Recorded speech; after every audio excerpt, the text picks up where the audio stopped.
மகாவிஷ்ணுவை காவலில் எடுத்து விசாரிக்க போலீசார் முடிவு.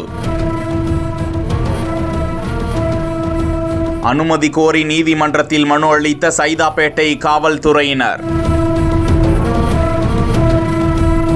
கடந்த 28ஆம் தேதி சென்னை அசோக் நகர் சைதாப்பேட்டை அரசு பள்ளிகளில் சொற்பொழிவு ஆற்றிய மகாவிஷ்ணு அப்போது மாற்றுத்திறனாளிகள் குறித்து அவர் சர்ச்சைக்குரிய கருத்துக்களை தெரிவித்ததாக ஆசிரியர் சங்கர் என்பவர் எதிர்ப்பு தெரிவித்த விவகாரம் பூதாகரமானது. இவ்விவகாரத்தில் அவர் மீது நடவடிக்கை எடுக்க வேண்டும் என சைதாப்பேட்டை காவல் நிலையத்தில் புகார் கொடுக்கப்பட்டிருக்கிறது. இதனைத் தொடர்ந்து 5 பிரிவுகளின் கீழ் வழக்கு பதிவு செய்யப்பட்ட நிலையில் புழல் சிறையில் மகாவிஷ்ணு அடைக்கப்பட்டிருக்கிறார். இதனைத் தொடர்ந்து காவல்துறையினர் திருப்பூரில் உள்ள அவரது அறக்கட்டளை மகாவிஷ்ணுவின் இல்லத்திலும் சோதனை நடத்தினர். தொடர்ந்து அவரது பின்னணி என்ன என பல்வேறு கோணங்களில் விசாரிக்க நீதிமன்றத்தில் சைதாப்பேட்டை காவல்துறையினர் மனு அளித்திருக்கிறார்கள். 5 நாட்கள் காவலில் எடுத்து அவரிடம் விசாரிக்க மனு அளிக்கப்பட்டிருக்கும் நிலையில் வருகிற 12ஆம் தேதி நீதிமன்றத்தில் காவலில் எடுப்பது சம்பந்தமான தீர்ப்பு வரும் என்று எதிர்பார்க்கப்படுகிறது.